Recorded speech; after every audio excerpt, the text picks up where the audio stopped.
सभी को hello hi नमस्ते प्रणाम। हम पढ़ रहे हैं किताब आत्मविश्वास कैसे बढ़ाएं बाय सर स्वेट मार्टन। और लास्ट में हमने टिप्स पढ़े थे, हमें सर ने टिप्स बताए थे आत्मविश्वास बढ़ाने के लिए, अपने सपनों को सच्चा करने के लिए, अपनी इच्छाओं को बढ़ाने के लिए। और उसमें एक लास्ट टिप था, बहुत सुंदर टिप था, लाफ्टर, हंसना। हंसने से कैसे आत्मविश्वास बढ़ सकता है। तो एक तो था वहाँ पे उसकी गहराई को, अगर उसको उसी साइंस को अगर हम गहराई से समझें तो आगे पढ़ेंगे। उसके पहले सभी दिव्य शक्तियों को थैंक यू बोलते हैं और सबके लिए प्रार्थना कि सब हंसते रहें, हंसाते रहें, अपने भीतर के आत्मविश्वास को जगाते रहें और इसी तरह हमें नए नए टिप्स मिलते रहें जो हम अपने जीवन में उतार सकें। तो यूनिवर्स से प्रार्थना के हमें इस किताब को पढ़ने के लिए मार्गदर्शन करें और आगे की योजना बताएं। अब आगे सर बता रहे थे कि प्रसन्नता, हंसने से क्या होगा, हैप्पी हार्मोन्स रिलीज होंगे और आपके अंदर प्रसन्नता बढ़ जाएगी। और जो व्यक्ति प्रसन्न रहता है ना, वो हमेशा लाइफ में सफल होगा। कुछ भी हो जाए मुस्कुराते रहिए। लेकिन वो मुस्कान कहाँ से आएगी? पहले तो आप आर्टिफिशियल हंस सकते हैं, लेकिन धीरे धीरे धीरे धीरे वो हार्मोन्स अंदर जो है बॉडी में चेंजेस होने लगेंगे और वो चेंजेस क्या करेंगे, आपको परमानेंट हैप्पीनेस की तरफ शिफ्ट कर देंगे। कोई अंदर भीतर है जो हर समय मुस्कुराएगा, जिसको कभी लाइफ की किसी सिचुएशन से भय नहीं होगा, जिसको कभी कोई डाउट नहीं होगा हमें। और लाइफ में और क्या पॉजिटिविटी आएंगी, विनम्रता आ जाएगी, सहन शक्ति बढ़ जाएगी। क्योंकि कोई भी विषम परिस्थिति आएगी, आपको तो हंसना है, आपको तो मुस्कुराना है, आपके अंदर तो दुर्बलता है ही नहीं, आपके अंदर विश्वास जाग चुका है कि कुछ भी होगा आप तो हमेशा फर्स्ट आने ही वाले हैं। किससे? अपने आप से। कंपटीशन नहीं करना है। फर्स्ट आने का मतलब ये नहीं है कि आजू बाजू वालों से कंपटीशन करने लग जाए। अपने आप से, आज सोए हम क्या थे कल, आज उससे बेहतर हैं तो टिक मार्क, मुस्कुराइए, खुश हो जाइए, यूनिवर्स को थैंक यू बोलिए और आगे बढ़ जाइए। अब आगे सर बता रहे हैं और भी कुछ टिप्स दे रहे हैं कि सफलता की पगडंडी आत्मविश्वास है। ये सब हमको पता है और ये बहुत अत्यंत आवश्यक भी है और इसी के बारे में हम पढ़ रहे हैं। तो इसमें सर लिख रहे हैं, प्रत्येक कार्य की पूर्ति और सफलता के लिए हृदय में यह भावना आवश्यक है कि मैं यह काम कर सकता हूँ। बिल्कुल सिंपल साइंस है। आपके मन में कोई इच्छा आएगी तो ऐसे ही तो आनी जाएगी, इधर उधर से देखी भाली। कोई बोरोड सपने थोड़े ना जीना है। हमने अपने भीतर जाके ढूंढा है कि हम क्या करना चाहते हैं। तो जब आपने अपने भीतर जाके ढूंढा है कि आप क्या करना चाहते हैं, तो निश्चित रूप से आप वो काम कर सकते हो। अब एक फर्स्ट क्लास का बच्चा 10th क्लास के बच्चे को देख के ये सोचने लगे नहीं मुझे तो 10th अभी क्लियर करनी है, तो वो सपना बोरोड हो सकता है। लेकिन एक फर्स्ट क्लास का बच्चा अपने आप को प्रॉमिस करे कि अरे मुझे तो बस अब बहुत अच्छे से मेहनत करनी है, मेरा एक एक कॉन्सेप्ट क्लियर होना चाहिए। तो और वो अगर वो वही सोचता रहे और उसी के लिए अपने कर्तव्य कर्म करता रहे, तो डेफिनेटली उसके सारे कॉन्सेप्ट क्लियर होंगे। और जिसके सारे कॉन्सेप्ट क्लियर होंगे उसके मार्क्स कभी कम आ सकते हैं क्या? तो हम बोरोड सपनों पे तो यहाँ काम ही नहीं कर रहे।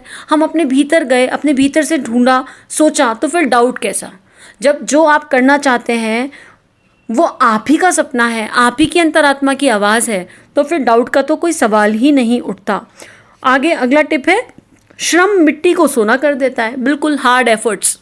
मैंने सोच लिया, अब मैंने अपने कर्तव्य समझ लिए, उसके प्रति अपनी जिम्मेदारियां समझ ली और अब नॉन स्टॉप हम उस पर एफर्ट डाल रहे हैं।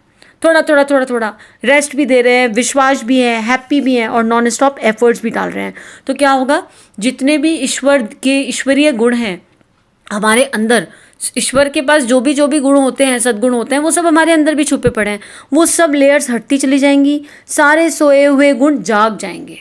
क्योंकि आत्मविश्वास की यात्रा पर आत्म परिष्कार, आत्मनिर्माण सबसे ज़्यादा इम्पॉर्टेंट है। और जब हम ये करेंगे और ईश्वरीय गुण हमारे भीतर जाग गए, तो मजाल है कि कोई ऐसी चीज़ रह जाए लाइफ में जो हमें चाहिए और हमें ना मिले, मतलब ही नहीं उठता। हम खुद को ही नहीं सोने देंगे। कोई हमारे भीतर होगा जो बलपूर्वक हमें उठाएगा, अरे ऐसे कैसे सो गए, चलो जागो, तुमने कुछ डिसाइड किया था, वो काम करो। तो इसी तरह से सर ने हमें एक और टिप दी। आगे पढ़ते हैं। असंभव शब्द मूर्खों के शब्दकोश में मिलता है। मैं आत्मा हूँ, शक्तिमान हूँ, सामर्थ्यवान हूँ। इन शब्दों को बार बार दोहराते जाइए, आप अपनी आत्मा तक पहुँच जाएंगे और आपकी सारी सोई हुई शक्तियाँ जाग जाएंगी। कितनी सुंदर स्टेटमेंट है और ये तो हम सबको पता ही है। सोहम की साधना भी यही करती है। जितनी भी साधना है, जो भी साधना हम करते हैं, साधना, उपासना, आराधना, whatever we are doing in life, जब तब स्वाध्याय, मैं कर्मकांड की बात यहाँ नहीं कर रही हूँ, मैं अपने भीतर जो परिष्कार है उसकी बात कर रही हूँ। वो सब हम क्यों करते हैं? केवल इसलिए तो करते हैं कि हम अपनी ट्रू सेल्फ को जान जाएं, हम समझ जाएं कि हम हैं कौन। हम मिथ्या बंधनों में बंधे हुए हैं। कभी हम ये सोच लेते हैं, कभी हम लाइफ जी रहे होते हैं as a husband, as a wife, कभी as a mother, as a father, कभी एज अ बेटा, एज अ बेटी, कभी एज अ सोल लाइफ जीने की कोशिश करिए कि मैं एक सोल और जितने भी आसपास लोग हैं वो सब भी एक सोल और हमें प्ले करना है अपना रोल। राइट हमने कभी इस तरह जीवन जीने की कोशिश करी है? अगर हम ये सोच के, अब मान लो कोई मूवी चल रही है, उसमें एक्टर्स अपना रोल प्ले कर रहे हैं और अगर मूवी ख़त्म होने के बाद एक्टर भूल जाए कि उसकी ओरिजिनल सेल्फ क्या थी और वो उस मूवी वाले रोल में ही अपने आप को मान बैठे कि बस मैं तो यही रोल प्ले हूँ, मैं तो यही हूँ, तो सारी लाइफ गड़बड़ा जाएगी ना। अब जो लोग कृष्ण जी का, राम जी का रोल प्ले करते हैं, वो रियल लाइफ में अपने आप को कृष्ण और राम मान बैठे तो क्या होगा? सब कुछ गड़बड़ा जाएगा। उन्हें ये याद रखना पड़ता है कि हम रोल प्ले कर रहे हैं, लेकिन उस रोल प्ले के समय जो उन्हें सीखने मिलता है वो कितना ज़बरदस्त होता है, कितना इंपॉर्टेंट होता है। तो ऐसे ही हमें याद रखना है कि I am a soul playing different roles, और रोल प्ले करते हुए मेरे कर्तव्य क्या है सामने वाली सोल के लिए। अब यहाँ पे ये भी रोल याद नहीं रखेंगे तो गड़बड़ हो जाएगी। कैसे गड़बड़ होगी? मान लीजिए आपने मान लिया आप एक सोल है, आपके सामने एक और सोल है जो आपका बच्चा बन के आई है। अब आप रोल भूल गए कि आपको फादर का रोल प्ले करना है, तो ऐसा थोड़ी नहीं हो सकता ना कि आप उस बच्चे के साथ जिसके आप पिता हैं, आप पिता का रोल प्ले ना करके उसकी मदर का रोल प्ले करना शुरू कर दें या फिर उसकी वाइफ का रोल प्ले करना शुरू कर दें।